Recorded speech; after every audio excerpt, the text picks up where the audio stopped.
Madam start कीजिए। हाँ sir.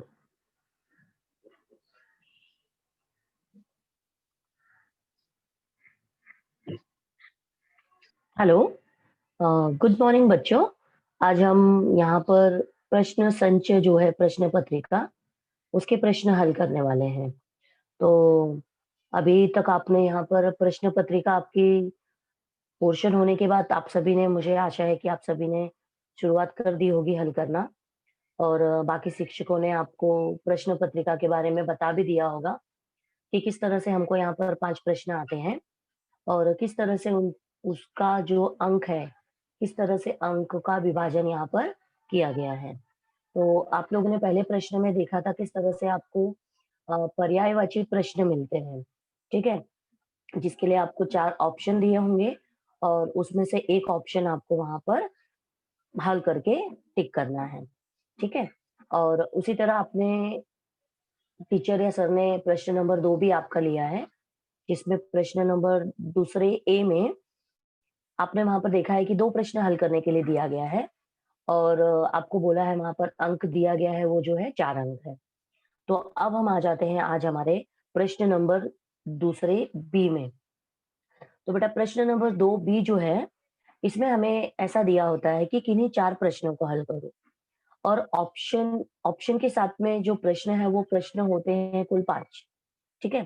तो 5 प्रश्नों में हमको यहाँ पर 4 प्रश्न हल करना होता है और इन चारों प्रश्न के लिए अंक दिया जाता है 8 अंक। इसका मतलब है कि प्रत्येक प्रश्न के लिए हमें कितना अंक दिया गया होगा? 2 अंक दिया है। तो यहाँ पर हम अभी आप लोग सब खुश तो हो गए ही क्योंकि 2 चैप्टर आपके सिलेबस से निकल चुका है।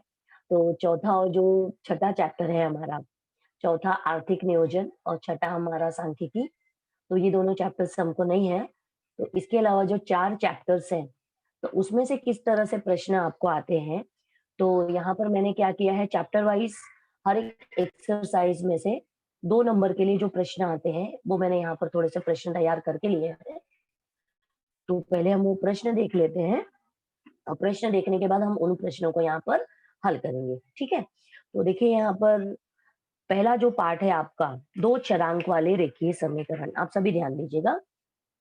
हमारा प्रथम पार्ट है 2 चरांक वाले रेखीय समीकरण, जिसमें आपको पता है कि 1.1 निकाल दिया गया है, लेकिन उसमें जो 2 प्रश्न हैं, आपको वो वहाँ पर सर ने बताया था कि वहाँ पर वो निकाला नहीं गया है, प्रश्न नंबर 7वाँ और 8वाँ, ठीक है?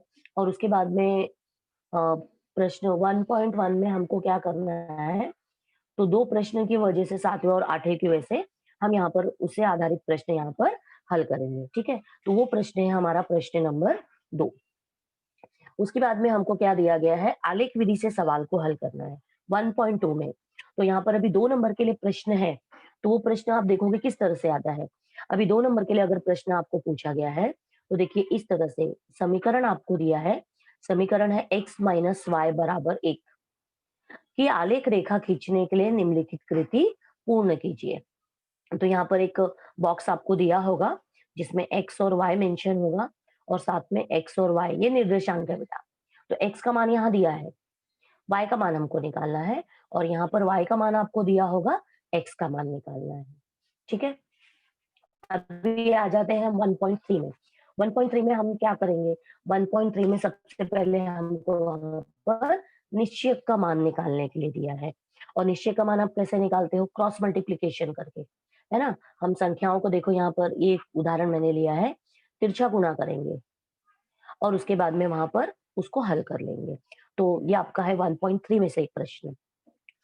उसी तरह से अभी यहाँ पर एक प्रश्न मैंने आलेख से ही संबंधित लिया है, ये प्रश्न ज्यादातर पूछा जाता है और आपको पूछा गया है कि स्पष्ट करो कि बिंदु 4 कॉमा -2 समीकरण 2x धन y बराबर 6 की आलेख रेखा पर स्थित है या फिर नहीं है। तो इस तरह के प्रश्न भी आपको वहां पर मिलेंगे। उसी तरह अभी जो प्रश्न नंबर हमारा 3 है, क्रमर की पद्धति से युगपत समीकरण, एक समीकरण हमको दिया है बेटा 3x धन 4y बराबर 8 तथा दूसरा समीकरण है x माइनस 2y बराबर 5 का हल ज्ञात करने के लिए dx का मान ज्ञात करो। देखो क्रमर का नियम है, अगर पूरा प्रश्न आपको मिलेगा तो प्रश्न नंबर 3 और 4 में मिलेगा, जहां पर आपको पूरा हल करना है। पूरा हल करना है मतलब हमको d निकालना है, dx निकालना है, dy निकालना है और उसके बाद में इन तीनों की सहायता से हमें x और y का मान ज्ञात करना है। लेकिन 2 नंबर का प्रश्न है, तो यहाँ पर हमको सिर्फ उन्होंने क्या पूछा है, dx पूछा है। तो उसी क्रमर की विधि से हम लोग यहाँ पर dx का मान निकालेंगे। ठीक है?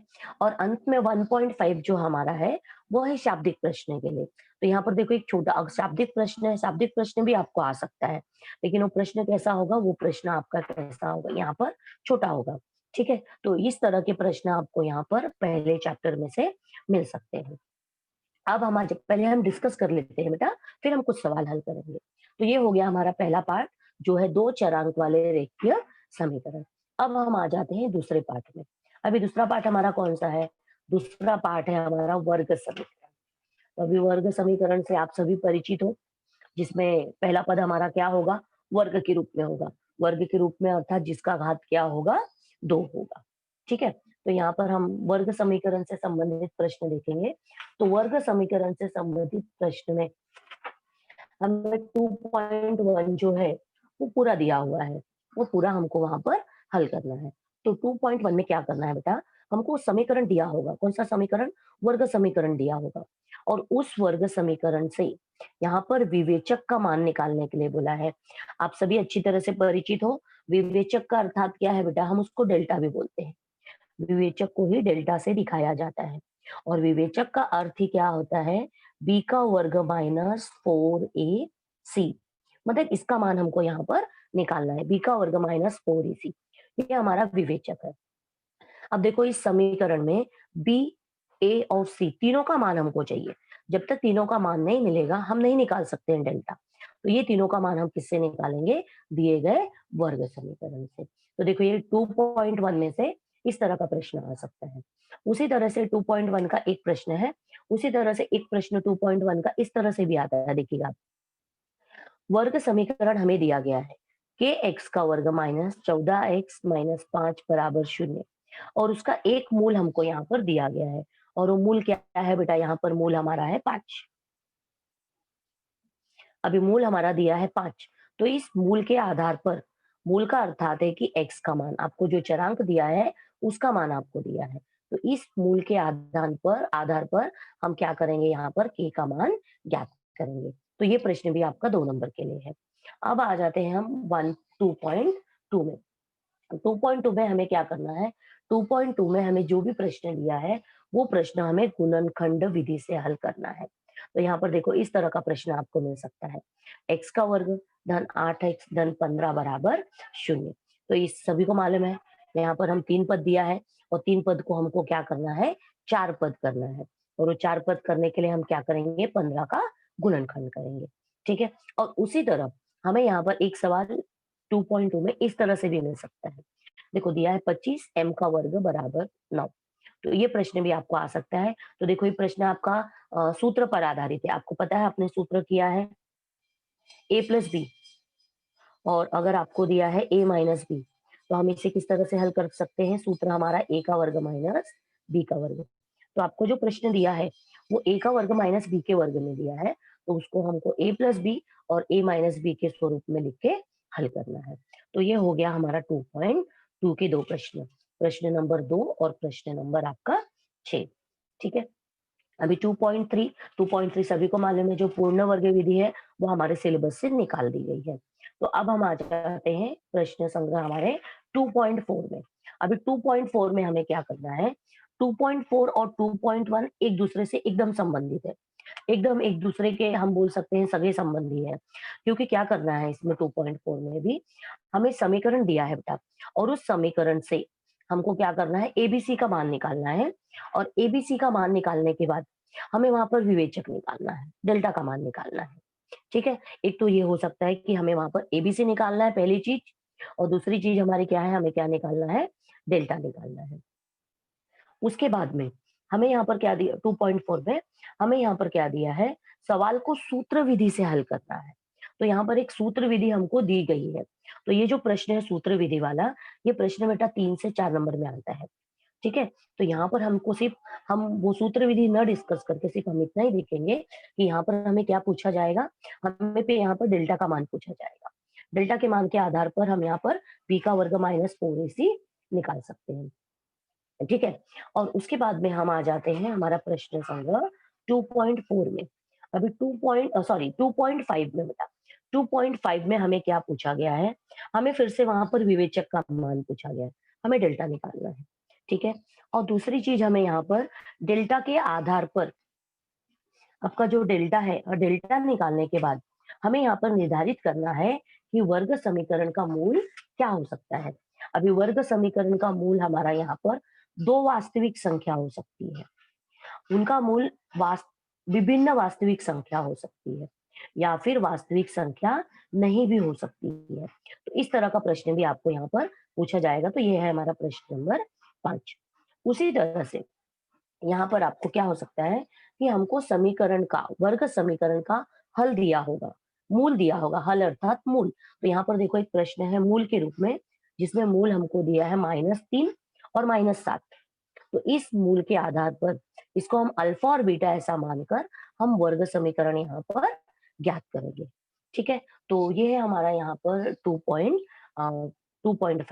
तो इस तरह के प्रश्न हमको यहाँ पर दूसरे पार्ट में से आ सकते हैं। तो यहाँ पर 2.6 भी हमको दिया गया है, लेकिन 2.6 क्या है बेटा? शाब्दिक प्रश्न है, जो प्रश्न हमारे क्या होंगे 3 या 4 नंबर के प्रश्न में पूछे जाएंगे। तो ये हो गया हमारा दूसरा पार्ट, जिसमें इस तरह के प्रश्न आपको पूछे जा सकते हैं। तो अभी हम आ जाते हैं हमारा तीसरा पार्ट जो है। अभी तीसरा पार्ट हमारा क्या है? अंकगणितीय श्रृंखला। ये भी सबसे ईज़ी पार्ट है। आप सभी ने किया है। आपको अनुक्रमाणिका दिया होगा। अनुक्रमाणिका अर्थात कुछ अंक दिए होंगे 3.1 में, और 3.1 में आपको सिर्फ़ पूछा गया है, आपको सिर्फ़ बताना है कि वो अंकगणितीय श्रृंखला है या फिर नहीं है। तो किस तरह से हमने निकाला है? अब सभी को मालूम है, दिए हुए पद को हम मान लेंगे यहाँ पर T1, T2। अभी पद को इंग्लिश में हम टर्म्स बोलते हैं, टर्म्स TERMS। इसलिए हम टी का इस्तेमाल इसलिए करते हैं, टर्म्स बोलते हैं ना, पद है। तो T1 है पहला, T2 है, T3 है, T4 है। तो इसके आधार पर हम क्या करेंगे बेटा? इनका अंतर निकालेंगे। T2 minus T1, T3 minus T2, T4 minus T3, और हम जांच करेंगे कि दिया गया अंतर हमारा समान है या फिर नहीं है। अगर अंतर हमारा समान है तो हमारी अनुक्रमणिका क्या है? अंकगणितीय श्रृंखला है। तो ये हमारा देखो इस तरह का प्रश्न हमको मिलेगा यहाँ पर 3.1 में। उसी तरह 3.1 में आपको क्या हो सकता है? आपको वहां पर ए और डी का मान दिया होगा। ठीक है? हमें ए और डी का मान दिया होगा, और ए और डी के मान के आधार पर हमें वहाँ पर क्या करना है? अंकगणितीय श्रृंखला भी बनानी है। ठीक है? और उसी तरह से हम आ जाते हैं 3.2 में। अभी 3.2 में क्या करना है? 3.2 में आपको अंकगणितीय श्रृंखला दी गई है। ठीक है? अब यहाँ पर देखो कुछ पद दिए गए हैं। T1 है, T2 है, T3 है, T4 है ना? और इस पद के आधार पर, इस जानकारी के आधार पर हमको यहाँ पर 19वां पद पूछा है। ठीक है? तो आप सभी जानते हो कि ये अभी मौखिक तो संभव नहीं होगा, है ना? अभी 2-3 पद तक तो हम निकाल सकते हैं मौखिक, लेकिन अगर पद हमारे ज़्यादा हैं, अभी यहाँ 19वां पूछा है, आपको 60वां पद भी पूछ सकते हैं। तो ऐसे पद को हल करने के लिए वहाँ पर हमको सूत्र दिया गया है। कौन-सा सूत्र है हमारा बेटा? TN का सूत्र। ठीक है? तो उस सूत्र की सहायता से हम लोग ये सवाल यहाँ पर हल करेंगे। उसी तरह आपको यहाँ पर देखो एक प्रश्न और दिया गया है, 3.2 पर आधारित है। यहाँ पर अंकगणितीय श्रृंखला का पहला पद दिया है 12 तथा अंतर हमको दिया है, और दिया है कि TN हमारा वो पद का मान क्या है? 96। और हमें सिर्फ बताना है कि एनवा मतलब एन क्या है? कौन सा पद है हमारा? 96 जो है वो कौन सा पद है? तो वो भी हमारे प्रश्न नंबर 2 पर ही आधारित है। ठीक है? उसके बाद में उसी प्रश्न संग्रह से संबंधित एक प्रश्न और यहाँ पर है। आपको अंकगणितीय श्रृंखला में 4 अंक दिए गए हैं यहाँ पर, 2, 11, 20, 29। ठीक है? और आपको दिया है कि 560 जो है, कौन से क्रमांक का पद है? हमको देखो यहाँ पर बताना है, फिर से वही सेम टाइप है आपका यहाँ पर। ठीक है? हमको बताना है कि 560 जो है वो कौन से क्रमांक का पद है। तो सेम हमारा यहाँ पर ये प्रश्न नंबर 3 के जैसे ही हमको यहाँ पर हल करना है। ठीक है? उसके बाद में हम यहाँ पर आ जाते हैं प्रश्न संग्रह 3.3 में। अभी प्रश्न संग्रह 3.3 में क्या करना है? हमें यहाँ पर दी गई संख्याओं का योगफल ज्ञात करना है। ठीक है? तो उस प्रश्न में हमको क्या करना है, कुछ संख्या हमको जैसे कि अभी हम प्रश्न दूसरा ही ले लेते हैं। जैसे कि हमें 7 दिया है, 13 दिया है, 19 दिया है, ऐसे प्रश्न ऐसे अंक दिए होंगे और हमको बोला गया है यहाँ पर पद निकाल कर हम उन सब पदों का योगफल निकालेंगे। तो अगर पद हमारे 3 या 4 हैं, तो हम उन्हें आसानी से जोड़ सकते हैं। लेकिन अगर हमको बोला गया है कि 50 पदों का योगफल ज्ञात करो, है ना? 27 पदों का योगफल ज्ञात करो। तो वैसे ही हमको यहाँ पर क्या करना है, उसके लिए हमको यहाँ पर योगफल के लिए सूत्र दिया गया है, जो सूत्र हमारा एसएन के रूप में होगा। ठीक है? एस का मतलब होता है सम यानी जोड़ना, तो सूत्र हमारा किसके रूप में होगा? एसएन के रूप में होगा। ठीक है? तो उसके बाद में हम आ जाते हैं यहाँ पर प्रश्न संग्रह 3.4 में। आप ध्यान दोगे यहाँ पर प्रश्न संग्रह 3.4 हमारा क्या है बेटा? शाब्दिक प्रश्न है। तो शाब्दिक प्रश्न ज्यादातर 2 नंबर में नहीं आते हैं, लेकिन अगर प्रश्न छोटा है, जहाँ पर कॉम्प्लिकेशंस नहीं है, तो 2 नंबर के प्रश्न भी हमको शाब्दिक प्रश्न मिल सकते हैं। ठीक है? अब ये स्वाध्याय, ये प्रश्न संग्रह होने के बाद यहाँ पर मैंने कुछ प्रश्न देखे कि इस तरह के प्रश्न भी आपको पूछे जा सकते हैं। तो अभी प्रश्न देखिए यहाँ पर क्या दिया है, किसी अंकगणितीय श्रृंखला के लिए T1 25 और T20 हमको दिया है यहाँ पर 405। तो सामान्य अंतर हमको यहाँ पर ज्ञात करना है। देखो T1 का मान दिया है और T20 का मान दिया है। तो इन दोनों मान के आधार पर हमको यहाँ पर सामान्य अंतर अर्थात हमको D ज्ञात करना है। ठीक है? और यहाँ पर दिया है एक प्रश्न और है, 7वां प्रश्न, इस तरह का प्रश्न भी हो सकता है। किसी अंकगणितीय श्रृंखला के लिए T6 आपको दिया है 10, -10 और T14 दिया है -34। तो T10 का मान ज्ञात करना है। अभी प्रश्न हमको ऐसा लगेगा काफ़ी बड़ा है ना? कि T6 है, फिर हम T14 में से निकालेंगे मान, फिर T10 मिलेगा। नहीं बेटा देखो, इन दोनों का योगफल देखो T6 है और देखो T14 है, तो 6 और 14 का योगफल कितना हो जाएगा यहाँ पर 20, है ना? और 20 का अगर हम यहाँ पर एवरेज निकालेंगे, है ना? एवरेज निकालने के बाद में हमें कितना मिलेगा 10। तो देखो यहाँ पर T10 हमको निकालना है। तो ये प्रश्न भी काफ़ी ईज़ी है, तो हम ये प्रश्न भी आसानी से यहाँ पर हल कर सकते हैं। ठीक है? तो ये हो गया हमारा पाठ तीसरा, प्रकरण तीसरा जो है हमारा अंकगणित पर आधारित प्रश्न। ठीक है? तो अभी हम आ जाते हैं पाठ 5वें पाठ में, जो एकदम ईज़ी पाठ है और इस पाठ के जो एक प्रश्न है, वो बेटा ऐसे प्रश्न हैं कि जिसको आप सभी हल कर सकते हो। उसमें ऐसा कोई भी कॉम्प्लिकेशन नहीं है कि हमें वहाँ पर सूत्र याद करना है। मतलब हमारे दैनिक जीवन से सिक्के हमने इस्तेमाल किए हैं, हाथों में कॉइन्स यूज़ करते हो ना आप लोग, सिक्के इस्तेमाल किए हैं, उसके बाद में हम लूडो खेलते हैं, पासे का इस्तेमाल किया जिसे हम पासे बोलते हैं, पत्तों के बारे में हमें अच्छे से जानकारी है ना? तो इस सब जानकारी के आधार पर यहाँ पर हमारा ये पाठ है, सबसे ईज़ी पाठ है, जिसका नाम है संभाव्यता। ठीक है? तो संभवतः में करना क्या है हमें? हमें यहाँ पर कुछ घटनाएँ दी हैं, ठीक है? अब उन घटनाओं के ऊपर हम क्या करेंगे बेटा, हमको बोला है प्रयोग कीजिए, है ना? प्रयोग कीजिए, अभी हमको सिक्का दे दिया है, हमको बोला है कि सिक्का उछालिए आप, उछाल के देखिए कि क्या-क्या आ सकता है। तो अभी हम सभी जानते हैं अगर एक सिक्का अगर हम उछालेंगे, तो हमें क्या मिल सकता है? हमें हेड मिल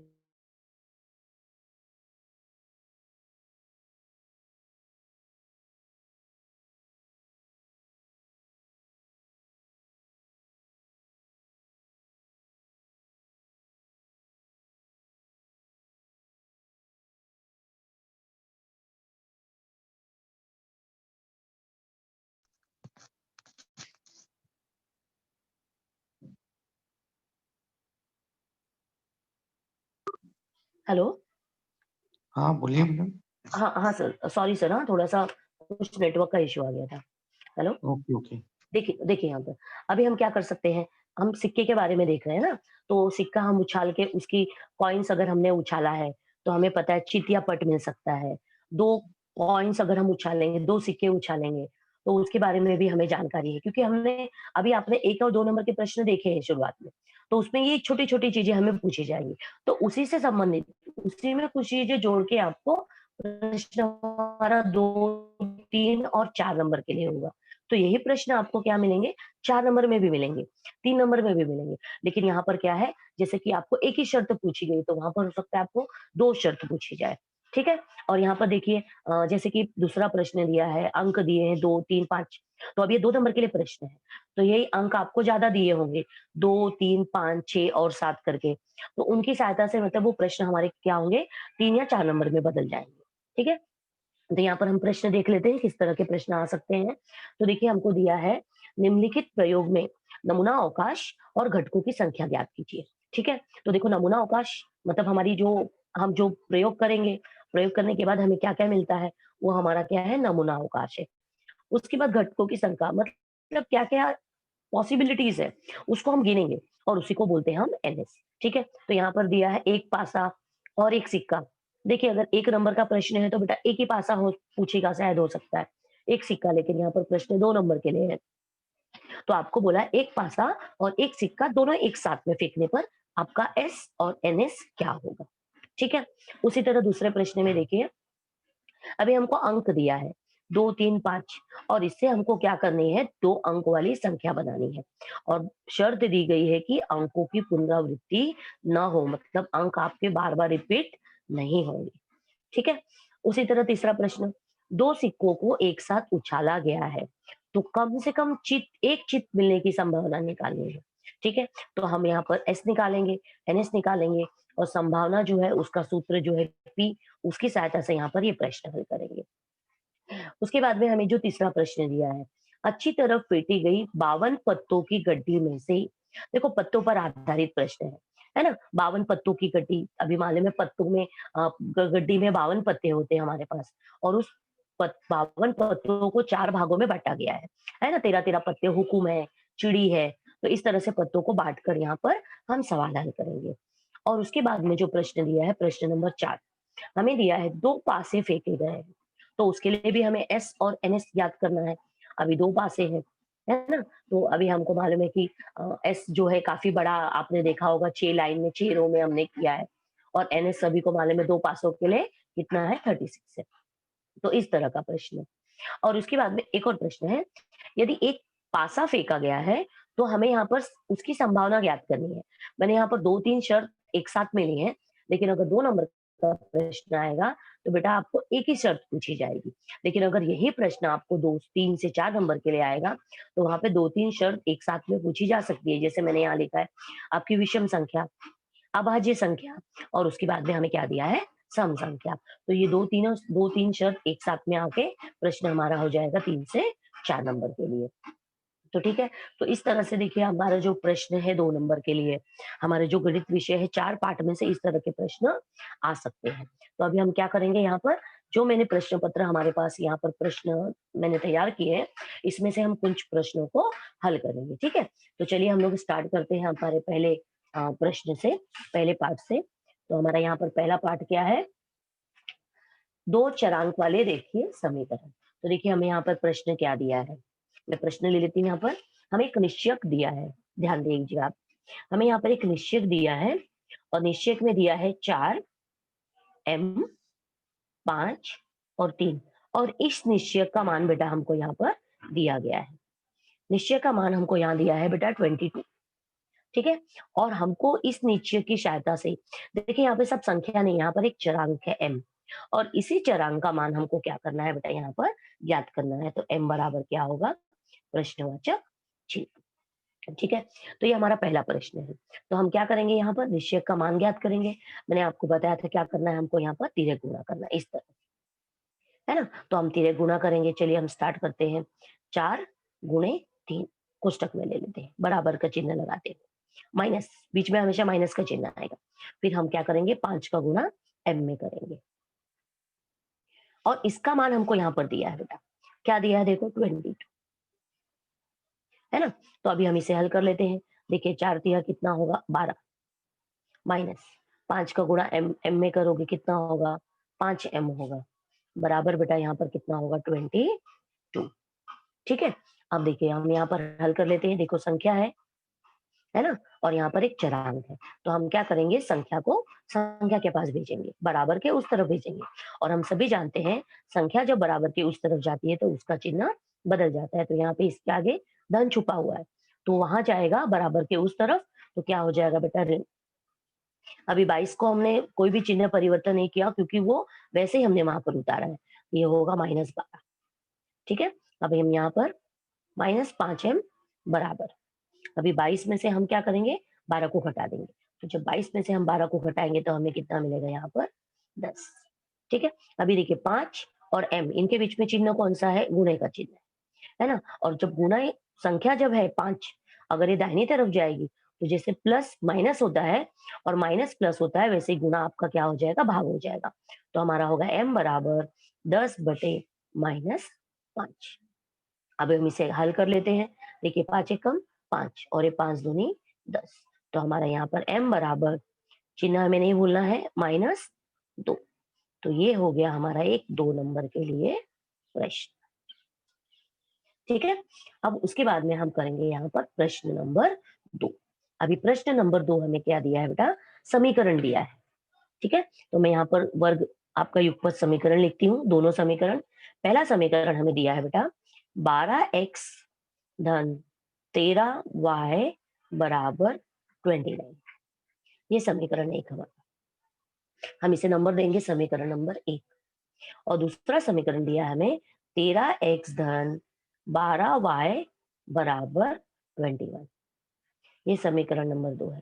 देखिए आपका प्रश्न संग्रह 1.1 का 7वां और 8वां सवाल है, उस पर आधारित है बेटा। ठीक है? और ये प्रश्न देने के बाद उन्होंने देखिए हमें x और y का मान ना पूछकर हमें बोला है आप x प्लस y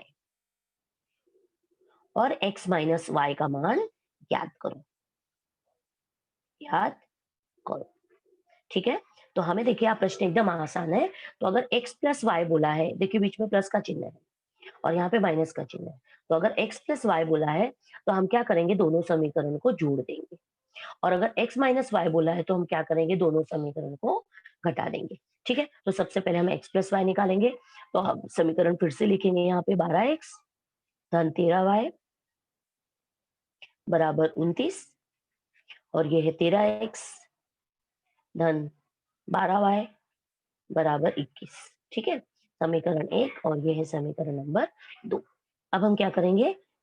मैंने बोला अगर हमें x प्लस वाई निकालना है तो क्या करना पड़ेगा? जोड़ना पड़ेगा। तो हम यहाँ लिखेंगे बगल में जोड़ने पर। ठीक है? अब हम जोड़ते हैं यहाँ पर। देखिए दोनों भी धनात्मक है, तो प्लस और प्लस प्लस होगा। तो हम 12 में 13 को जोड़ेंगे तो हमें मिलेगा यहाँ पे 25x। यहाँ पे भी प्लस और प्लस है, प्लस होगा और दोनों भी जुड़ेगा अंक। तो 13 और 12 फिर से कितना होगा यहाँ पे? 25 बराबर। अभी दोनों भी धनात्मक है, ये भी जुड़ेगा तो ये होगा आपका यहाँ पर 50। 9 और 1 10 होगा और 2 और 2 4 और 1 हासिल हम लेंगे तो ये होगा 50। अभी देखिए इन दोनों में कुछ कॉमन है बेटा, 25 कॉमन है तो हम 25 बाहर ले लेते हैं। तो अंदर क्या बचेगा? x बचेगा यहाँ पर। यहाँ से भी 25 ले चुके हैं तो यहाँ क्या बचेगा? y बराबर कितना आएगा? 50। है ना? अब हम क्या करेंगे? देखो फिर से कोष्टक है, कोष्टक का अर्थात क्या है? गुणा है।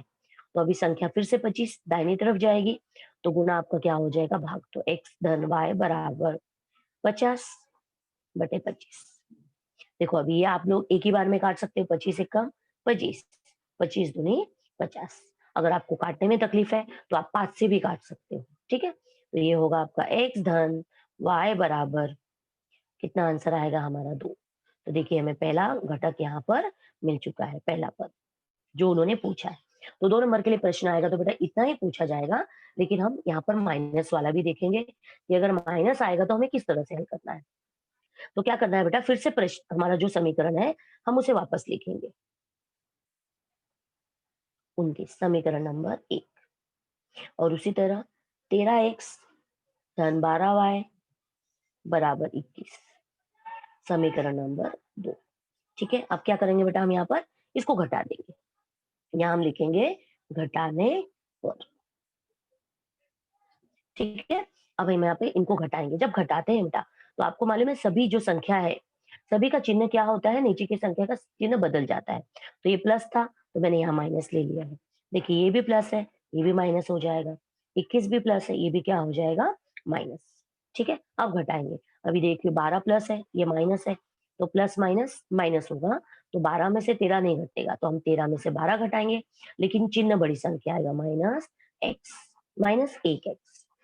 ठीक है, उसी तरह प्लस माइनस, माइनस होगा, घटेगा, 13 में से 12 घटेगा तो 1 y आएगा, लेकिन बड़ी संख्या का चिन्ह आएगा यहाँ पे प्लस, बराबर। अभी देखिए प्लस माइनस से घटेगा, 29 में से 21 को घटा लो तो कितना आएगा 8। ठीक है, अभी देखिए हमें x माइनस वाई पूछा है, लेकिन यहाँ पर ये प्लस आ रहा है, तो हम क्या करेंगे बेटा, यहाँ पर हम जो माइनस है उसको कॉमन ले लेंगे। ठीक है, अगर माइनस को हम बाहर निकाल लेते हैं तो देखो अंदर क्या हो जाएगा, माइनस 1 और अंदर क्या बचेगा हमारा x माइनस वाई, है ना। अभी हमारा चिन्ह सही है नहीं, कैसे देखेंगे, हम गुणा करके देखेंगे बेटा। देखो माइनस और प्लस, माइनस ऊपर आ रहा है, अभी देखो माइनस और माइनस देखो क्या होगा प्लस। ठीक है ना, अब बराबर कितना हो जाएगा 8। ठीक है, अभी जो माइनस 1 है वो कहाँ जाएगा, 8 के नीचे, हम यहाँ पर कर लेते हैं। तो x माइनस वाई बराबर क्या होगा आपका 8 बटे माइनस 1। ठीक है, तो ये हो जाएगा आपका x माइनस वाई बराबर माइनस 8। तो देखिए इस तरह का भी प्रश्न आपको आ सकता है। ठीक है, तो ये हो गया हमारा प्रश्न नंबर 1 और दूसरा है हमारा प्रश्न नंबर 2। ठीक है, तो अब हम आ जाते हैं यहाँ पर समय सीमा की वजह से हम थोड़े से प्रश्न, थोड़े-थोड़े ही सबके प्रश्न हल करेंगे। ठीक है, तो अभी हम आ जाते हैं देखिए वर्ग समीकरण में। अभी वर्ग समीकरण में हमें यहाँ पर समीकरण दिया हुआ है और आपको यहाँ पर डेल्टा का मान या फिर हम बोल सकते हैं विवेचक का मान या फिर बी का वर्ग माइनस 4ac का मान हमको यहाँ पर ज्ञात करना है। ठीक है, तो वर्ग समीकरण का प्रश्न ले लेते हैं। वर्ग समीकरण और उसका पहला प्रश्न और समीकरण है x का वर्ग धन 7x धन 6 बराबर 0। और इस वर्ग समीकरण के लिए हमें क्या करना है, डेल्टा निकालना है। उसी को हम क्या बोलते हैं, विवेचक बोलते हैं। हमें विवेचक निकालना या फिर हमें बी का वर्ग माइनस 4ac निकालना है। तीनों एक ही है, प्रश्न में आपको किसी भी रूप में आ सकता है। ठीक है, तो अगर हमको डेल्टा निकालना है, विवेचक निकालना है, बी का वर्ग माइनस 4ac निकालना है, तो हमें क्या चाहिए बेटा, देखो बी चाहिए, ए चाहिए और सी चाहिए, है ना। ये 3 वास्तविक संख्या है, तो ये 3 संख्याएं हमको कहाँ से मिलेंगी, वर्ग समीकरण से। और कब मिलेंगी, जब हम दिए गए समीकरण की तुलना वर्ग समीकरण से करेंगे। तो यहाँ पर हम जो समीकरण दिया है हम लिखेंगे बराबर 0 की तुलना।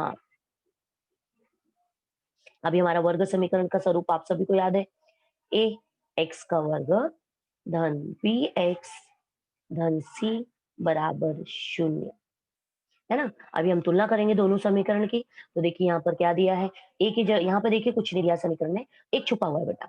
तो अब तुलना करने पे देखो एक्स का वर्ग है, एक्स का वर्ग है तो यहाँ पर देखो ए के स्थान पे क्या दिया है, 1 दिया है। ठीक है, उसी तरह बी के स्थान पे देखो क्या दिया है हमको, यहाँ पर 7 दिया है ना। और देखो सी जो संख्या है उसके स्थान पर हमको क्या दिया है बेटा, 6 दिया है। तो एबीसी का मान मिल चुका है, तो समीकरण से अगर एबीसी निकालना है तो ये प्रश्न भी आपको 1 नंबर के लिए आ सकता है।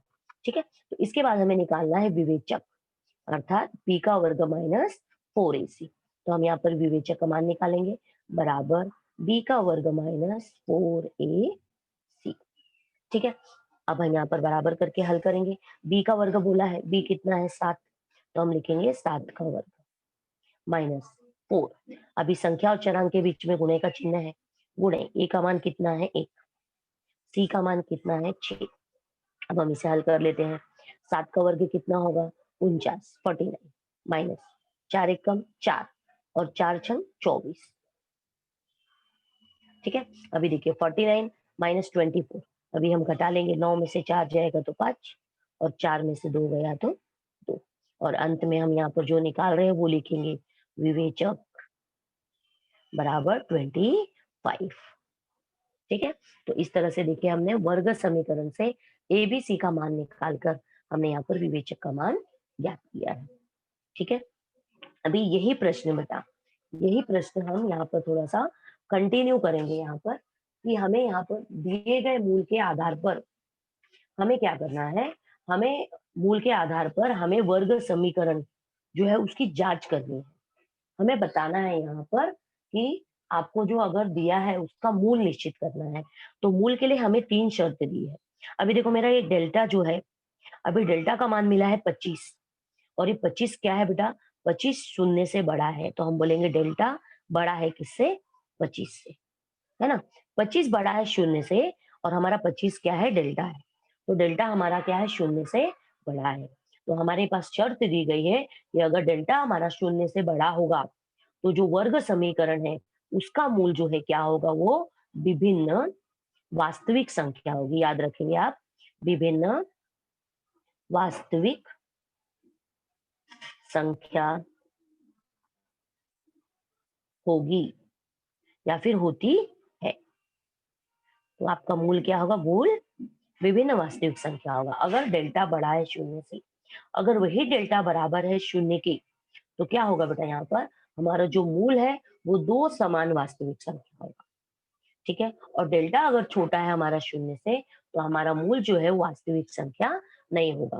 तो देखिए इसी प्रश्न में कंटिन्यू में आपको यही प्रश्न 2 नंबर के लिए इस तरह से भी आ सकता है कि डेल्टा निकाल के आपको पूछा जाएगा कि आप मूल निर्धारित कीजिए।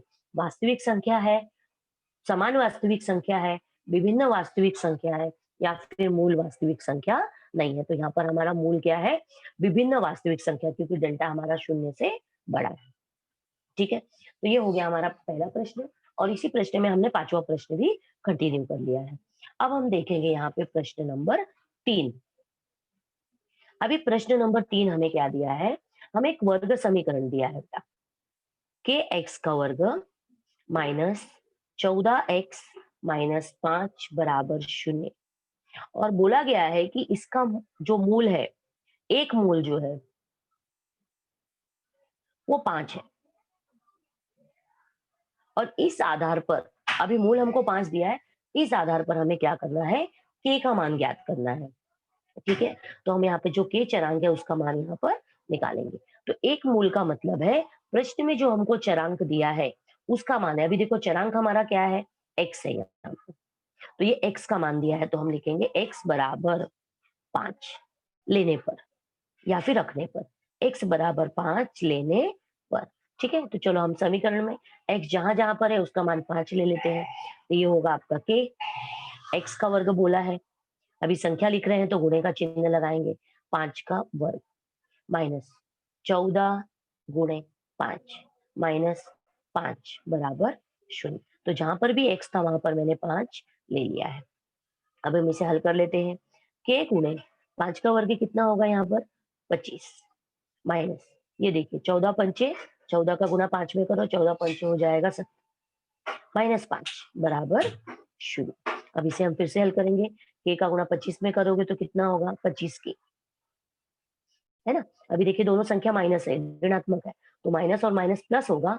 70 में आप जब 5 जोड़ोगे तो कितना होगा? 75 और बड़ी संख्या का चिन्ह आएगा माइनस बराबर 0। तो यहाँ पर ये होगा 25 के। अब ये संख्या है बेटा, हम संख्या को संख्या के पास भेजेंगे, है ना? तो 0 वैसे ही रहेगा, माइनस 75 हो जाएगा प्लस 75। अभी हम 75 को शून्य में जोड़ देंगे तो कितना आएगा आपका? 75। ठीक है, अभी के बराबर, अभी 25 जो है गुणे के रूप में है, वहां जाएगा वो भाग के रूप में होगा। ठीक है, तो जब हम इसे हल करेंगे, आप 25 से काट सकते हो, 25 से कम 25, 25 दूनी 50, 25 या 75। तो देखिए के का मान हमको मिला है 3। तो इस तरह का प्रश्न आपका। तो यहाँ पर हमें दिए गए मूल के आधार पर हमने जो प्रश्न में चरांक दिया है उसका मान हम आसानी से निकाल सकते हैं। ठीक है, तो ये हो गया हमारा दूसरे पार्ट से संबंधित प्रश्न जो है आपका वर्ग समीकरण पर आधारित। ठीक है, तो यहाँ पर एक प्रश्न हम और देख लेंगे इसी वर्ग समीकरण में से। अगर हमें समीकरण का मूल दिया है, वर्ग समीकरण जो है अगर हमको उसका मूल दिया गया है, ये प्रश्न नंबर 4 है मेरे प्रश्न पत्र में से। हमें मूल दिया है बेटा वर्ग समीकरण का, मूल हमारा है -3 और दूसरा मूल दिया है -7 और इसके आधार पर हमें वर्ग समीकरण बनाना है। तो सबसे पहले हमें क्या करना पड़ेगा बेटा? वर्ग समीकरण का स्वरूप लिखना पड़ेगा। वर्ग समीकरण का स्वरूप, अभी वर्ग समीकरण का स्वरूप आपको याद रखना है, एक्स का वर्ग माइनस कोष्टक में अल्फा धन बीटा एक्स धन अल्फा बीटा बराबर 0। देखिए ये आपका वर्ग समीकरण का स्वरूप है। हाँ, इसके बाद अभी हमें स्वरूप वर्ग समीकरण के स्वरूप में दिख रहा है, हमें अल्फा धन बीटा चाहिए और अल्फा बीटा चाहिए। ठीक है, तो जो हमें मूल दिया है बेटा, उस मूल को ही पहले मूल को हम क्या मानेंगे, अल्फा मानेंगे -3, और दूसरे मूल को हम क्या मानेंगे यहाँ पर, बीटा मानेंगे। तो अल्फा का मान है -3 और बीटा का मान है -7। तो यहाँ पर हम उसे पहले निकाल लेते हैं अलग से। तो अल्फा धन बीटा हम निकालेंगे बराबर, अल्फा का मान है -3, धन का चिन्ह, और बीटा का मान है -7। अब हम इसे हल कर लेते हैं। -3, अभी देखिए प्लस माइनस माइनस होगा, है ना? अभी यहाँ पर देखिए ये भी माइनस है, ये भी माइनस है, तो माइनस और माइनस प्लस, तो 7 में 3 को जोड़ो तो ये होगा 10, लेकिन बड़ी संख्या 7 है तो उसका चिन्ह आएगा -10। तो इस तरह अल्फा धन बीटा का मान मिला है मुझे -10। ठीक है, तो इसको ले लेते हैं, इसको हम देंगे समीकरण नंबर 1, और ये हमारा अल्फा धन बीटा है समीकरण नंबर 2। अब हम निकालेंगे अल्फा बीटा, अर्थात अल्फा गुणे बीटा समीकरण में से। तो अल्फा का मान है -3 गुणे बीटा का मान है -7। अब हम निकाल लेंगे, यहाँ पर गुणे का चिन्ह है तो माइनस और माइनस हो जाएगा प्लस, और 3 का गुणा 7 में करो, 3 सते 21। तो अल्फा बीटा का मान मिला है मुझे 21, और यह है समीकरण नंबर 3। तो ये दोनों समीकरण का मान जो है 2 और 3, जो है अल्फा धन बीटा का मान और अल्फा गुणे बीटा का मान, हम इसको ले जाएंगे समीकरण 1 में। इसलिए एक्स का वर्ग माइनस अल्फा धन बीटा दिया है मुझे -10, एक्स धन अल्फा बीटा दिया है 21 बराबर 0। अभी देखिए समीकरण में 2 चिन्ह है, उसे हल कर लेंगे। एक्स का वर्ग माइनस और माइनस होगा प्लस, 10x धन 21 बराबर 0। तो इस तरह से दिए गए मूल के आधार पर हम वर्ग समीकरण भी बना सकते हैं। तो ये हो गया हमारा वर्ग समीकरण का प्रश्न नंबर 4। ठीक है, तो अब हम आ जाते हैं हमारे थर्ड पार्ट जो है, तीसरा जो है पार्ट, और वो पार्ट हमारा कौन सा है यहाँ पर, अंकगणितीय श्रृंखला। ठीक है, तो अंकगणितीय श्रृंखला में से हम यहाँ पर आ जाते हैं पहले प्रश्न में। हमें प्रश्न दिया गया है बेटा, क्या दिया है प्रश्न, एक अनुक्रमाणिका दी है और हमें जांच करनी है कि वो अनुक्रमाणिका श्रृंखला है या फिर नहीं है। ठीक है, तो यहाँ पर हम हल करेंगे तीसरे का पहला प्रश्न। हमारा तीसरा पार्ट है अंकगणितीय श्रृंखला, और उसका पहला प्रश्न हम हल करेंगे। हमें जो है अनुक्रमाणिका दी है 2, 4, 6, 8, और हमें जांच करनी है कि अंकगणितीय श्रृंखला है या फिर नहीं है। तो सबसे पहले हम देखेंगे यहाँ पर जो पद दिए हैं उनको हम नाम दे देते हैं। जो हमारा पहला पद है बेटा, उसको हम ले लेंगे T1।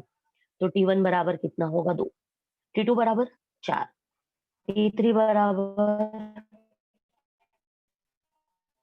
6, और T4 लेने के बाद हम क्या निकालेंगे बेटा, इनका अंतर निकालेंगे, D निकालेंगे। तो D बराबर क्या होगा, आप सभी जानते हो, T2 माइनस T1, ये सूत्र है बेटा, T3 माइनस T2 और T4 माइनस T3। तो हम यहाँ पर सब मान रख के देखेंगे। अभी मैंने एक ही लाइन में यहाँ लिखा है, आप हल करते समय हर एक के लिए अलग अलग निकालिएगा डी, मतलब ये इसके लिए डी निकालेंगे अलग, इसके लिए डी निकालेंगे अलग, और इसके लिए। ठीक है, तो अब हम यहाँ पर हल कर लेते हैं। T2 माइनस T1 बोला है, तो T2 कितना है, 4 माइनस 2 बराबर T3 माइनस T3 कितना है, 6 माइनस 4, और T4 है 8 और T3 है 6। तो जब हम इसको यहाँ पर घटाएंगे तो हमें देखिए सबका मान क्या मिलेगा, समान मिलेगा। तो डी देखिए हमें सबके लिए समान मिल चुका है। ठीक है, तो इस आधार पर हम लिखेंगे, चूंकि सामान्य अंतर समान है, सामान्य अंतर समान है, अर्थात डी का मान कितना है, 2 है। इसलिए अनुक्रमाणिका, हमारी जो भी अनुक्रमाणिका हमको दी गई है, अनुक्रमाणिका अंकगणितीय श्रृंखला है, अंकगणितीय श्रृंखला है। ये पूरा शब्दों में आपको वहां पर लिखना है। ठीक है, तो ये हमारा पहला प्रश्न। हम क्या कर रहे हैं यहाँ पे, सिर्फ हमने जांच की है और हमें अंकगणितीय श्रृंखला मिल चुकी। तो इससे एक चीज हमको क्या मिल चुका है, हमको डी मिल चुका है कि किस तरह से डी निकालना है। तो डी का सूत्र हमारे पास क्या है बेटा, T2 माइनस T1, जिसका इस्तेमाल हम दूसरे प्रश्न में करेंगे।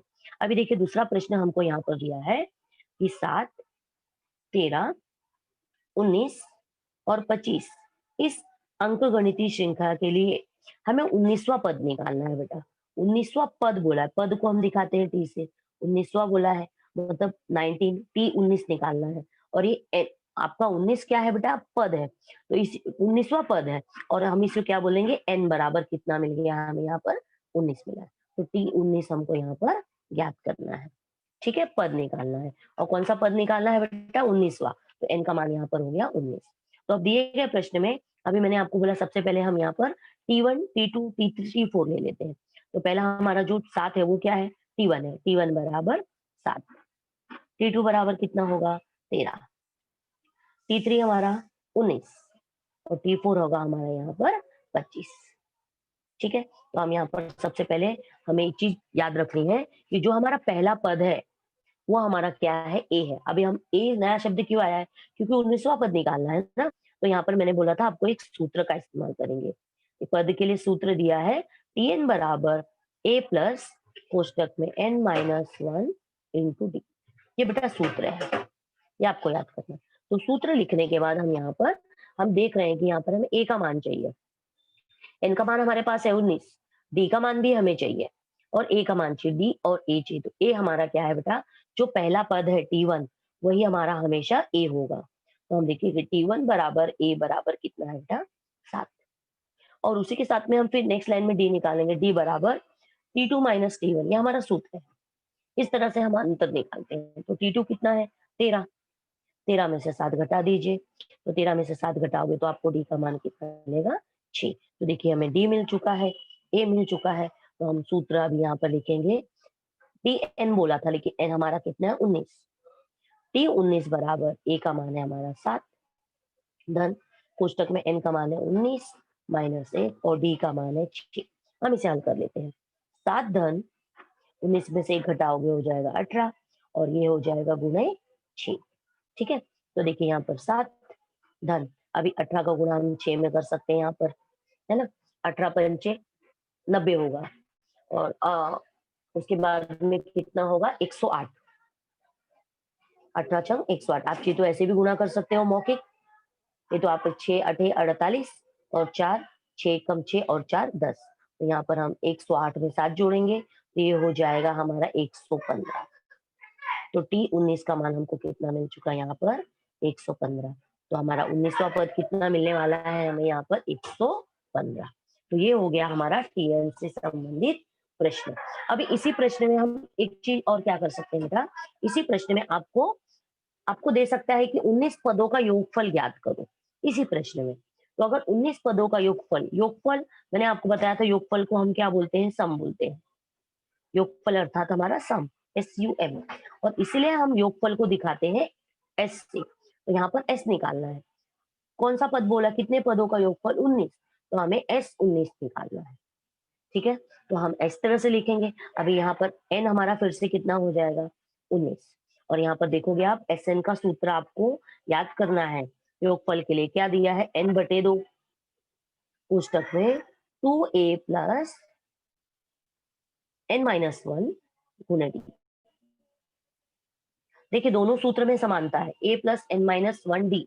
सिर्फ a के साथ हमें यहाँ पर क्या करना है? 2 ऐड करना है और कोष्टक के बाहर हमें n/2 भी यहाँ पर लेना है। ठीक है, तो इस तरह से भी प्रश्न आपका हल होगा। तो S19 भी निकाल सकते हैं हम।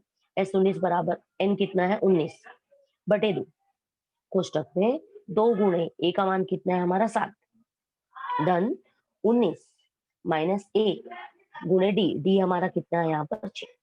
तो हम इसे यहाँ पर हल कर लेंगे। ठीक है, तो देखिए अभी इसे जब हम हल करेंगे तो हमें क्या मिलेगा यहाँ पर?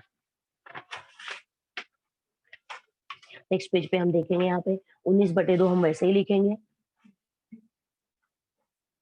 और कोष्टक में 2a बोला है, 2 गुणे 7 होगा 14 धन 19 में से घटाओगे 18 और गुणे 6। तो अभी हम हल कर लेंगे। हमें बटे में जो है वैसे ही रखेंगे। 19/2 कोष्टक में 14 धन 18 छंग 108। ठीक है, अब इसे हम हल कर लेंगे। 19/2 कोष्टक में हम इसे जोड़ेंगे यहाँ पर। जोड़ने के बाद में देखिए हमें यहाँ पे कितना मिलेगा? ये होगा 8 और 4 12, हासिल 1 और 1 ये 2, 122। ठीक है? अब ये 19/2 गुणे 122। देखिए, इसलिए अभी तक हमने काटा नहीं था। अब हम 2 से सम संख्या को काट सकते हैं। 2 एकम 2 और ये होगा 2 छम 12 और 2 एकम 2। तो यहाँ पर हम 19 गुणे 61 करेंगे और जो हमें आंसर मिलेगा, ये आप हल करोगे यहाँ पर, ठीक है? तो 19 गुणे 61 हम करेंगे, ये मिलेगा हमें S19 का मान, मतलब 19 पदों का योगफल। ठीक है? तो इस तरह से ये हमारा है यहाँ पर अंकगणितीय श्रृंखला का दूसरा प्रश्न, जिसमें हमने क्या किया, उसी में हमने यहाँ पर SN का मान यानी कि योगफल निकाल लिया है। ठीक है? तो अब यहाँ पर हम आ जाते हैं हमारे प्रश्न नंबर। समय सीमा की वजह से हम थोड़े से हर एक प्रश्न को हर एक पार्ट से प्रश्न हल करेंगे। तो बेटा बाकी मैं आपको जो प्रश्न है वो मैं आपको दे दूंगी, तो आप बाकी के प्रश्न भी हल करोगे। तो यहाँ पर एक हम चौथे पार्ट में आ जाते हैं और कुछ प्रश्न वहां से भी हल कर लेते हैं। तो पहला प्रश्न हमको यहाँ पर जो दिया है चौथे पार्ट में, वो दिया है संभावना का, और हमें यहाँ पर बोला गया है कि संभावना में कुछ प्रयोग दिए गए हैं और उस प्रयोग के आधार पर आपको नमूना अवकाश और घटकों की संख्या ज्ञात करनी है। ठीक है? तो यहाँ पर आपको दिया है कि एक पासा और एक सिक्का एक साथ फेंकने पर। ठीक है? तो हम सबसे पहले यहाँ पर क्या निकालते हैं बेटा? नमूना अवकाश। और उस नमूना अवकाश को हम किससे दिखाते हैं? एस। ठीक है? तो अगर हमने सिक्का और पासा एक साथ फेंका है, तो अभी आपको मालूम है सिक्का फेंकने पे क्या होगा? हमें चित मिलेगा या फिर पट मिलेगा। लेकिन अगर पासा हमने फेंका है, तो पासे में कितने अंक होते हैं? कुल 6। 1 आ सकता है, 2 आ सकता है, 3, 4, 5, 6।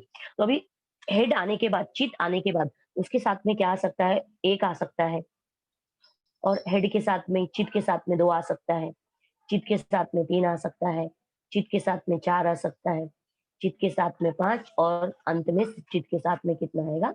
6। और यही संभावना हमारी किसके साथ हो सकती है? टेल के साथ में, पट के साथ में। T1 हो सकता है, T2 हो सकता है, T3, T4, T5 और T6, है ना? अभी हम इसके बाद में नमूना अवकाश लिखने के बाद में घटकों की संख्या लिखेंगे। घटकों की संख्या, जिसे हम किससे दिखाते हैं बेटा? NH से दिखाते हैं। अभी हम कितने घटक है गिन लेते हैं। देखो, पहले लाइन में 6 घटक है और दूसरी लाइन में 6, तो कुल घटक कितने हो गए? 12। तो देखो, इस तरह का प्रश्न भी आपको 2 नंबर के लिए आ सकता है ना? 2 लाइन में ही है, लेकिन अंक आपके कितने हैं यहाँ पर? 2 अंक है। ठीक है? तो चलिए अभी हम और एक प्रश्न देख लेते हैं।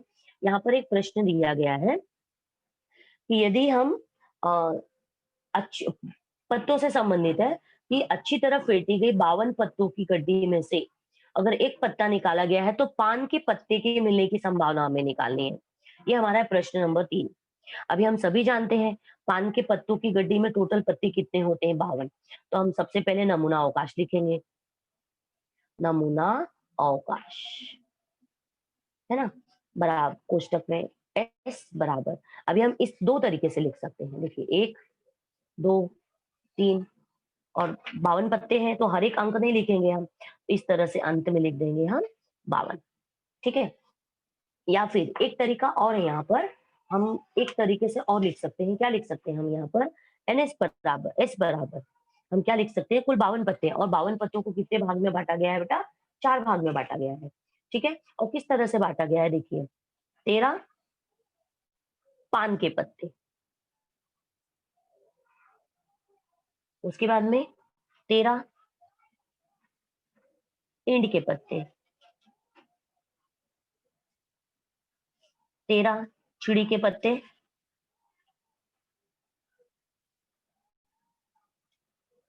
और आपके लास्ट में कितने होंगे? 13 हुकुम के पत्ते। तो इस तरह से भी आप लिख सकते हैं। तो इस तरह से लिखने का ये फायदा होगा कि हमको हमेशा याद रहेगा कि कितने पत्ते, कौन-कौन से पत्ते होते हैं। आपके 13 पत्ते होते हैं यहाँ पर पान के पत्ते, ईंट के पत्ते 13, चिड़ी के पत्ते 13 और हुकुम के पत्ते 13। तो यहाँ पर हमारा नमूना अवकाश कितना होगा? नमूना अवकाश हो जाएगा 12, जो हमको पहले ही प्रश्न में मिल चुका है कि कितने पत्ते हैं, कुल पत्ते हमारे कितने हैं? 12। ठीक है? तो हमें यहाँ पर बोला है पान के पत्ते मिलने की संभावना। अभी देखिए, हमें मालूम है पान के पत्ते कितने हैं, मैंने यहाँ पर लिखा 13 पत्ते। तो हम लिखेंगे माना हम घटना मानेंगे, माना घटना ए जो है वो क्या है, पान का पत्ता, पान का पत्ता, है ना? तो हम यहाँ लिखेंगे ए बराबर धनु कोष्ठक में कितने पत्ते होते हैं पान के, 13, 13 पान के पत्ते। ठीक? अब उसके बाद में हम इसी का घटक को गिन लेते हैं, कितने घटक है कुल, 13 पत्ते हैं, तो Na कितना हो जाएगा हमारा, 13। ठीक है? अब उसके बाद में हम क्या करेंगे बेटा, उसकी संभावना निकालेंगे। संभावना को हम P से दिखाते हैं, क्योंकि संभावना को प्रोबेबिलिटी बोलते हैं, इसलिए P से। अब किसकी संभावना निकल रहा है, A की, क्योंकि हमें A क्या है, पान का पत्ता है, तो P ऑफ A, आपको ये सूत्र याद रखना है, P ऑफ A बराबर N ऑफ A बटे N ऑफ S। ठीक है? अभी एन ऑफ ए कितना है मेरा, देखो हम 13 मिला है। एन ऑफ एस कितना है बेटा, यहाँ पर हमने निकाला है 52। चलिए अभी 13 के पहाड़े में हमको मालूम है 52 आता है, 13 एक 13, 13 चौके 52, तो ये होगा 1/4। ठीक है? तो पी ऑफ ए हमारा कितना हो जाएगा बेटा, 1/4। तो इस तरह का प्रश्न, अभी ये प्रश्न 3 नंबर में भी आ सकता है, लेकिन घटक क्या होंगे आपको ज्यादा वहां पर पूछा जाएगा। पान के पत्ते बताइए, चित्रांकित पत्ते बताइए, हुकुम का पत्ता बताइए, लेकिन यहाँ पर एक ही पद पूछा है, इसलिए प्रश्न आपका है यहाँ पर ये 2 नंबर के लिए। ठीक है?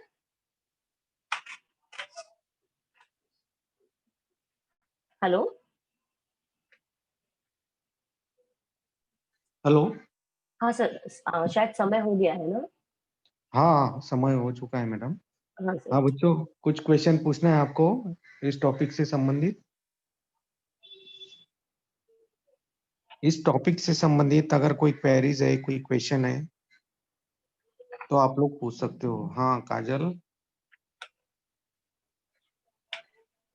पूछो बेटा। Good morning ma'am. हाँ गुड मॉर्निंग बेटा, बोलो। मैम आपने जो पहले चैप्टर का दूसरा सम बताया ना, हाँ उस जो लास्ट में था ना, -1x + 1y = 8, वो मुझे नहीं समझ में आया। अच्छा बेटा, ये देखो यहाँ पे, देखो यहाँ पर मैंने क्या बोला, हमें प्लस यहाँ पर था, हम प्रश्न को यहाँ नहीं छोड़ सकते ना, क्यों नहीं छोड़ सकते, क्योंकि पूछा क्या है, x माइनस वाई। अभी हमको प्लस को क्या करना है, माइनस करना है ना? तो हमने क्या किया, यहाँ पर माइनस को कॉमन ले लिया बेटा। देखो इस तरह हमने, ये चिन्ह पे आपको ध्यान देना है, सही बात है, यहाँ पर हमारा गलत हो सकता है। मैंने क्या किया बेटा, माइनस बाहर ले लिया है।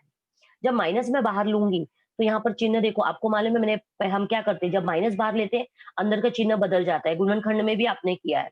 अगर हमने माइनस लिया तो अंदर का चिन्ह बदल जाएगा, तो मैंने माइनस लिया, -1 बाहर लिया, तो अंदर क्या बचेगा, x बचेगा, और क्या बचेगा, y बचेगा। अभी देखो अगर आपको यहाँ पर संख्या है तो देखो माइनस और माइनस का गुणा करके देखो क्या आएगा, माइनस और माइनस प्लस आएगा। ठीक है? तो ये मैंने यहाँ पर ये हल किया है। क्यों किया है, क्योंकि मुझे यहाँ पर प्रश्न में x माइनस वाई पूछा गया है, तो x माइनस वाई बराबर 8, और यहाँ पे -1 है, तो -1 आपका मैं कहाँ लेकर गई हूँ, दाहिनी तरफ, देखिए यहाँ पर। तो वो गुणे के रूप में था तो भाग हो जाएगा, 8 में -1 का भाग दोगे तो कितना मिलेगा हमें, -8 ही मिलेगा। ठीक है? हेलो? और किसी को कुछ क्वेश्चन पूछना है बच्चों? हेलो, इस टॉपिक से? हाँ अमृत पूछो, अमृत पूछो बेटा। टीचर टीचर 5वां का जो सिखाता है संभावना का, वो बताइए ना टीचर, जरा अच्छे नहीं सुना मैंने। अच्छा नहीं सुना तूने, क्या कर रहा था, अच्छा नहीं सुना? अच्छा 5वें पार्ट का कौन सा प्रश्न बेटा? मैंने यहाँ टीचर, पर, हाँ बोलो। हाँ हाँ टीचर, यही थोड़ा, ये ऊपर का नमूना अवकाश है ना, यही बताइए टीचर, ये नहीं। हाँ ये पत्ते वाला, पत्ते वाला। हाँ हाँ टीचर। देखो यहाँ पर, हाँ देखो अभी हम, मैंने बोला दो दो तरीका है, हम ये लिखेंगे तो भी सही है, एकदम इजी है, क्योंकि 52 पत्ते होते हैं हमको मालूम है। अभी हम 1 2 3 ऐसा 52 तो लिखेंगे नहीं, तो हमको क्या करना है, 1 2 3 लिखकर कॉमा डालना है, 3 डॉट डालना है, मतलब असंख्य बहुत सारी है, और कहाँ तक है, ये 52 तक है, तो हमने अंत में लिख दिया 52, ये तरीका भी सही है। लेकिन अगर हमको अभी देखो प्रश्न में क्या बोलता है संभावना, पान के पत्ते कितने, ईंट के पत्ते कितने, चिड़ी के पत्ते कितने, तो अगर हम ये क्लियर कर दे रहे हैं तो हमारे लिए भी इजी हो जाएगा। तो मैंने क्या किया, यहाँ पर मैंने लिख दिया है 13 पत्ते पान के, 13 ईंट के पत्ते, 13 चिड़ी के पत्ते और 13 हुकुम के पत्ते। तो ये हो गया हमारा नमूना अवकाश। और देखो 13 है, 4 बार है 13, 13, 13, 13, तो 13 चौके कितना हो गया 52। तो ये हो गई हमारी घटक की संख्या। और उसके बाद में आपको संभावना पूछा है पान का पत्ता मिलना चाहिए, तो वो संभावना जो है मैं पहले उसको एक घटना मान लेती हूँ कि घटना हमारी क्या है ए है, जिसमें हमको पान का पत्ता मिलेगा। अभी फिर मैंने ए लिखा है नमूना अवकाश, ए के लिए नमूना अवकाश क्या होगा 13 पान के पत्ते। हम वहाँ पे क्लियर कट लिख दे रहे हैं कि क्या है, कितने पत्ते हैं 13 पान के पत्ते। तो हमें घटक की संख्या लिखते समय तकलीफ नहीं होगी, घटकों की संख्या कितनी है ऊपर से हम लिख देंगे 13। और उसके बाद बेटा संभावना का सूत्र है पी ऑफ ए बराबर एन ऑफ ए बटे एन एस। तो हमने यहाँ पर मान लिखा है एन ऑफ ए 13 और एन ऑफ एस कितना दिया है आपको 52। ठीक है, तो यहाँ पर हम जब काटोगे तो आपको मिलेगा 1/4। ठीक है, झाबिया पूछो बेटा। जयबा पूछो। सर टीचर हाँ बेटा बोलो। थर्ड लेसन का लास्ट वाला क्वेश्चन दिखाओ ना फिर से। थर्ड लेसन का लास्ट वाला क्वेश्चन, अच्छा अच्छा, ये वाला तीसरा या दूसरा, कौन सा बेटा, दूसरा या तीसरा? हेलो, हाँ यही वाला। ये वाला तीसरा या दूसरा, नंबर बोलो। नहीं दूसरा यही था। हाँ ये बेटा क्या प्रॉब्लम है बोलो इसमें। इसमें ये डी T2 माइनस T1, हाँ अंतर है बेटा। हाँ, देखो तो जो n का 19 आएगा। हाँ N19 कहाँ से आएगा, उन्होंने पूछा है बेटा प्रश्न में। देखो प्रश्न मेरे पास जो है उसमें पूछा गया है, रुको मैं दिखाती हूँ यहाँ पर। देखो ये रहा 19वां पद ज्ञात करो, 19वां है ना, पहला दूसरा हम लिखते हैं ना, पहला है दूसरा है तीसरा चौथा पांचवा छठवा, तो ये 19वां बोला है, तो ये N है बेटा। और ये पहला है तो T1 है, T2 है, T3 है, T4 है, ऐसा। तो ऐसा उन्होंने 19वां पद बोला है, तो T19 और जो नीचे लिखते हैं वो N रहता है, याद रखोगे। ठीक है, तो 19वां पद T19 निकालना है, जहां पर N का मान 19 है। और A का मान आपको मैंने बोला कि D A का मान पहला पद होगा 7, जिसको A भी हम बोलते हैं। और T2 माइनस T1 मतलब हमेशा याद रखोगे डिफरेंस जो है T2 माइनस T1 होगा, T1 माइनस T2 गलत हो जाएगा, T2 माइनस T1 ऐसा। तो 13 में से आपने 7 घटाओगे तो हमको कितना मिलेगा, देखो यहाँ पर मिलेगा 6 बेटा। तो आपको ये सूत्र याद रखना, D बराबर T2 माइनस T1। तो मान रख के यहाँ पे हमको मिला है 6। ठीक है, ओके, और किसी को कुछ पूछना है बच्चों? पूजा राठौड़, आप पूछो बेटा।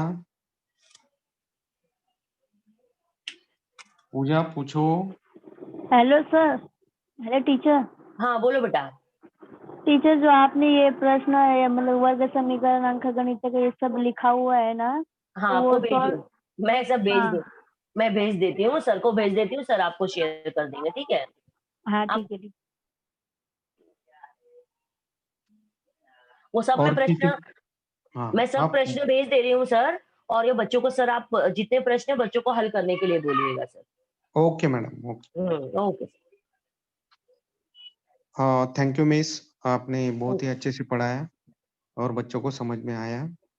Thank you. Thank you sir.